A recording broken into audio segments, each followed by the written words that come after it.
नमस्कार दोस्तों, academy of teachers में आप सभी का स्वागत है। मैं हूं नीरज मिश्र और आज मैं एक बार फिर से आप लोगों के सामने हाजिर हूं टीचिंग एप्टीट्यूड से रिलेटेड एमसीक्यूज को लेकर के। सन 2008 से 2019 तक के बीएचयू बीएड के एंट्रेंस एग्जाम में पूछे गए टीचिंग एप्टीट्यूड एमसीक्यूज को हम सॉल्व कर रहे हैं। वीडियो आप सभी के लिए इम्पोर्टेंट होगा, चाहे आप किसी भी टीचिंग एग्जाम की तैयारी कर रहे हों या बीएड एंट्रेंस एग्ज़ाम की तैयारी कर रहे हों। आप सभी के लिए वीडियो महत्वपूर्ण इसलिए है क्योंकि इसमें मैं न केवल आंसर बताऊंगा बल्कि आपको डिटेल्ड एक्सप्लेनेशन भी प्रोवाइड कराया जाएगा। उसके अलावा उससे रिलेटेड जो भी इम्पोर्टेंट फैक्ट्स होंगे उनको भी मैं बताऊंगा। तो पूरा वीडियो ध्यान से अंत तक देखिएगा और अगर पसंद आता है तो इसे लाइक ज़रूर करिएगा। अगर आप चैनल पर नए हैं तो इसे सब्सक्राइब भी कर लीजिएगा। तो आइए शुरू करते हैं। पहला प्रश्न है, भारतीय शिक्षा महत्व देती है। विकल्प हैं भारतीय समाज की परंपरा पर, दूसरा है अध्यापक एवं बड़ों के सम्मान पर, तीसरा भारतीय संस्कृति के संवर्धन पर और चौथा है उपरोक्त सभी। तो भारतीय शिक्षा जो है हमें उपरोक्त सभी पर महत्व देने की कहती है। भारतीय संस्कृति के संवर्धन पर भी, भारतीय संस्कृति को आप एनरिच करिए, कल्टीवेट करिए, अध्यापकों एवं बड़ों का सम्मान भी करिए और भारतीय समाज की जो परंपराएं हैं, जो अच्छी अच्छी परंपराएं हैं, उनको प्रमोट करने का महत्व देती है। इसलिए सभी विकल्प यहाँ पर सही होगा, चौथा विकल्प। अगले प्रश्न पर चलते हैं दोस्तों। प्रत्येक विद्यालयी विषय के पास एक अनुशासनात्मक मूल्य होता है। इसका अभिप्राय यह है कि मतलब कोई भी एक डिसिप्लिनरी वैल्यू होता है हर एक सब्जेक्ट के पास। इसका क्या अभिप्राय है? विकल्प हैं, यह छात्रों में अनुशासन लाता है। दूसरा, यह छात्रों के मस्तिष्क को कुछ आदतों एवं गुणों से प्रशिक्षित करता है। तीसरा, प्रत्येक विषय अनुशासित चिंतकों के कार्य का उत्पादन है। और चौथा, इसे अनुशासित शिक्षणविद की आवश्यकता होती है। तो इसमें सही विकल्प जो माना जाएगा वो होगा दूसरा, यह छात्रों के मस्तिष्क को कुछ आदतों एवं गुणों से प्रशिक्षित करता है। अगर और विकल्पों को देखें, प्रत्येक विषय अनुशासित चिंतकों के कार्य का उत्पादन है। अच्छी बात है, चिंतन का उत्पादन है, परंतु सबसे महत्वपूर्ण बात यही होगी कि इसमें से कुछ महत्वपूर्ण आदतों एवं गुणों को प्रशिक्षित कर देता है। कोई भी विषय हो, चाहे वो भाषा हो, चाहे गणित हो या विज्ञान हो या व्याकरण हो, कुछ भी हो, तो उसका अपना एक विशिष्ट उत्पाद होता है। इसलिए विकल्प दूसरा सही होगा। अगले प्रश्न पर चलते हैं दोस्तों। एक अध्यापक को कक्षा में जाने से पहले ही अपने पाठ की योजना बना लेनी चाहिए क्योंकि यह उसकी सहायता करता है। विकल्प हैं अभिभावकों को संतुष्ट करने में, दूसरा कक्षा में आनंद उत्पन्न करने में, तीसरा है पाठ्यक्रम के लक्ष्य की प्राप्ति में और चौथा गृह कार्य एवं कक्षा कार्य करने में। तो इसमें जो होता है, यह पाठ्य योजना इसलिए तैयार की जाती है कि पाठ्य योजना में ही हम लर्निंग आउटकम्स को या लर्निंग के जो हमारे गोल्स हैं उनको हम डिसाइड कर लेते हैं, तो उन्हें प्राप्त करना होता है। तो पाठ्यक्रम के लक्ष्य की प्राप्ति करने के लिए पाठ्य योजना बनाई जाती है। इसलिए यहाँ पर तीसरा विकल्प जो होगा वह सही होगा। अगले प्रश्न पर चलते हैं मित्रों। एक अच्छा अध्यापक बनने के लिए एक व्यक्ति की सबसे महत्वपूर्ण योग्यता है। विकल्प है शिक्षण में उचित रुचि हो, दूसरा विषय का ज्ञान हो, तीसरा छात्रों को नियंत्रित करने की योग्यता हो और चौथा है अच्छी अभिव्यक्ति की योग्यता हो।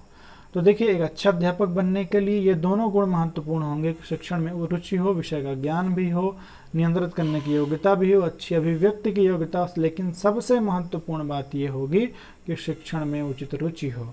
जब उचित रुचि रहेगी तो अच्छी अभिव्यक्ति को भी वह सीख लेगा, क्योंकि रुचि जहाँ पर होती है वहाँ पर अधिगम तेजी के साथ होता है, तो उसके अनुसार वो अपने गुणों में परिवर्तन कर लेगा, नियंत्रित करने की योग्यता भी सीख लेगा और विषय ज्ञान तो होगा ही। इसलिए शिक्षण में उचित रुचि हो सबसे महत्वपूर्ण योग्यता मानी जाएगी। अगले प्रश्न पर चलते हैं मित्रों। यदि मैं एक अध्यापक बन जाऊं तो मेरा सबसे पसंदीदा कार्य क्या होगा? यहाँ पर आपकी मेंटलिटी को चेक करना चाहते हैं एग्जामिनर। विकल्प है परीक्षा से पहले छात्रों को महत्वपूर्ण प्रश्न बता देना। वाह, मतलब परीक्षा से पहले आप इंपॉर्टेंट क्वेश्चन बता देंगे तो बच्चे आपसे खुश रहेंगे, ऐसा आप चाहते हैं। दूसरा, कक्षा में नोट्स देना। नोट्स तो हर बच्चा प्रेफर करता है, तो आप क्या करेंगे? नोट्स देंगे। अथवा विषय वस्तु से संबंधित उन कठिनाइयों को दूर करना, मतलब कंटेंट रिलेटेड जो प्रॉब्लम है, सब्जेक्ट स्पेसिफिक जो प्रॉब्लम्स हैं उन्हें आप दूर करने की कोशिश करेंगे कि छात्रों को अनुशासित बनाने की कोशिश करेंगे।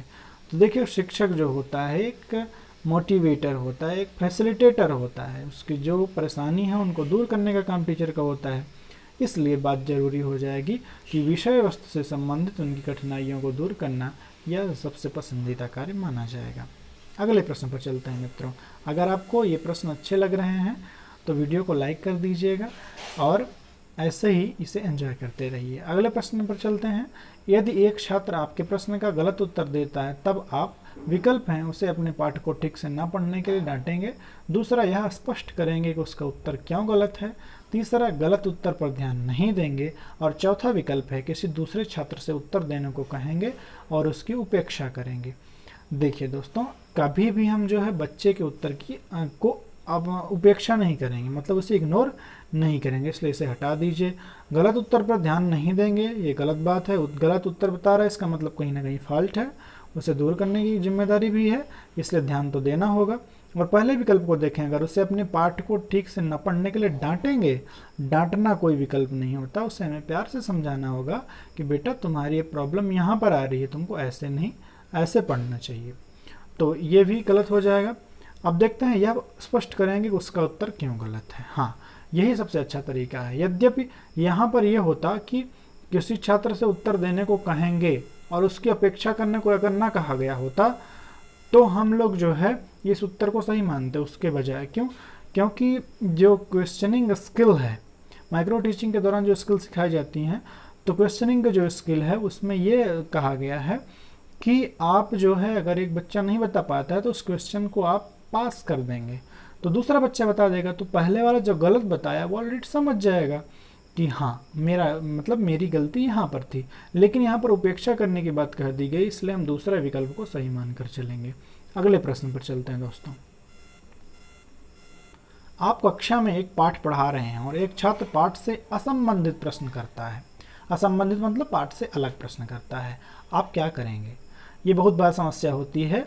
कुछ ऐसे शैतान टाइप के लड़के होते हैं, लड़कियां जो भी हैं, छात्र होते हैं, तो वो डिस्टर्ब करने के लिए इस प्रकार के क्वेश्चंस करते हैं जो कि इर्रिलेवेंट होते हैं। तो ऐसे छात्रों के लिए आप क्या जुगाड़ करेंगे, क्या उपाय करेंगे? विकल्प हैं, आप उसे असंबंधित प्रश्न पूछने की अनुमति देंगे। दूसरा, आप उसे असंबंधित प्रश्न पूछने की अनुमति नहीं देंगे। तीसरा, आप उसे इसकी अनुमति नहीं देंगे। और चौथा, आप कक्षोपरांत इसका उत्तर देंगे। तो देखिए दोस्तों, प्रश्न पूछने के लिए हम नहीं मना कर सकते हैं ना, ऐसे में हतोत्साहित हो जाएगा, वो कोई भी प्रश्न करना छोड़ देगा। तो यहाँ पर पहला और दूसरा विकल्प तो बिल्कुल आप डिस्कार्ड ही कर दीजिए, है ना। और जो तीसरा है ये भी डिस्कार्ड कर देते हैं। और चौथा विकल्प जो है यहाँ पर सही होगा कि आप कक्षोपरांत इसका उत्तर देंगे, क्योंकि वो इर्रिलेवेंट क्वेश्चन है और जब हमारी मेन क्लास का मोटिव है वो कंप्लीट नहीं हो पाएगा, हम उस टारगेट को नहीं फाइंड कर पाएंगे, इसलिए हम उसे पोस्टपोन कर दें और बाद में जब टाइम मिलता है तो उसे बता दें, अगर ज़रूरी आप समझते हैं तो। इसलिए चौथा विकल्प यहाँ पर सही होगा। अगले प्रश्न पर चलते हैं दोस्तों। आप किस प्रकार का अध्यापक बनना चाहेंगे? विकल्प हैं, अध्यापक जो कि पूरे पाठ्यक्रम को पढ़ाता हो, सिलेबस को कंप्लीट करता हो, अथवा अध्यापक जो अधिगम में छात्रों की सहायता करता हो। तीसरा विकल्प है अध्यापक जो छात्रों का मित्र, दार्शनिक और गाइड हो। और चौथा, अध्यापक जो अच्छा अनुशासन रखता है। देखिए दोस्तों, RTE क्षमा करें NCF 2005 के अनुसार शिक्षक की जो भूमिका होगी वो एक फैसिलिटेटर की होगी। फैसिलिटेटर मतलब सुविधा प्रदान करने की। बच्चा खुद सीखेगा लेकिन उसके लिए ज़रूरी कंटेंट, ज़रूरी गाइडेंस टीचर देगा। तो यहाँ पर देखिए गाइडेंस, दार्शनिक और मित्र की बात कही गई है, इसलिए हम तीसरे विकल्प को ही सही मानेंगे। अध्यापक जो छात्रों का मित्र, दार्शनिक और गाइड है, यहाँ पर तीसरा विकल्प सही हो जाएगा। अगले प्रश्न पर चलते हैं दोस्तों। निरंकुश स्तर का शिक्षण। विकल्प हैं, अध्यापक केंद्रित होता है। दूसरा, प्रधानाध्यापक केंद्रित होता है। तीसरा विकल्प है, छात्र केंद्रित होता है। और चौथा, अनुभव आधारित है। 4 प्रकार की पेरेंटिंग स्टाइल होती है, authoritative, authoritarian, permissive and uninvolved. Authoritative जो होता है वो बच्चों की रुचि को शामिल करते हुए चलता है, जिसे डेमोक्रेटिक भी कह सकते हैं। ऑथोरिटेरियन जो होता है वो सिर्फ और सिर्फ निरंकुश होता है, वो अपने मन का करता है, उसमें बच्चे की क्या इच्छाएं हैं, क्या वो चाहता है, उसे इन्वॉल्व नहीं किया जाता है। परमिसिव जो होता है वो थोड़ा बहुत ध्यान दे देता है और उसे लगता है कि बच्चा अपने आप कर सकता है, तो उसमें वो ज़्यादा ध्यान नहीं देता। और चौथा है अनइन्वॉल्व्ड, मतलब उसको बच्चे से कोई मतलब ही नहीं रहेगा। तो परमिसिव और अनइन्वॉल्व्ड जो है पूरी तरह से बेकार हैं, क्योंकि इससे बच्चे का जो है एकेडमिक जो परफॉर्मेंस है वो गिर सकता है ना, क्योंकि उसे उचित ध्यान नहीं दिया जाएगा। डेमोक्रेटिक होगा तो ठीक रहेगा, क्योंकि उसमें बच्चे की सहमति भी रहेगी और आप फिर उस उचित जो है विवेक के अनुसार निर्णय ले लेंगे, तो बच्चा इन्वॉल्व भी रहेगा और भटकेगा भी नहीं।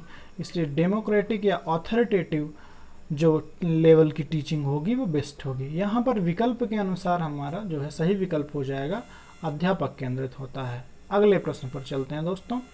छात्रों के अवांछित व्यवहार के संवर्धन के क्रम में सबसे प्रभावशाली विधि है, मतलब ये है कि अनडिजायरेबल बिहेवियर जो हैं उनको मॉडिफाई करना है, तो इसके लिए इफेक्टिव मेथड क्या होगा।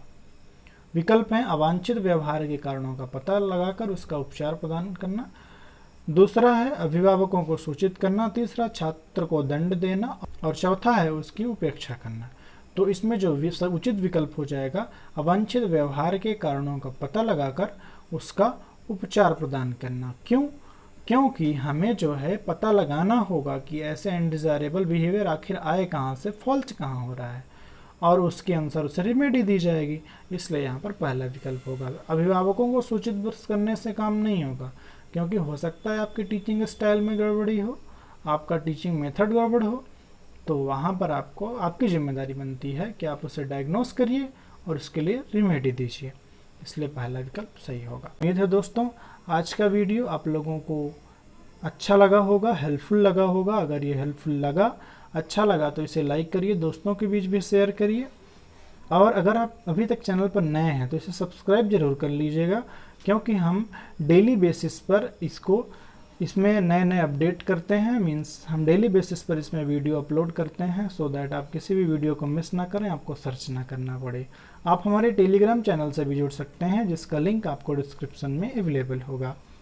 और दोस्तों वीडियो कैसा लगा, अगर कोई आपका सुझाव है या कोई क्वेश्चन है उसे कमेंट के माध्यम से हमें ज़रूर बताएं, हमें प्रसन्नता होगी। तो दोस्तों आज के लिए इतना ही, धन्यवाद।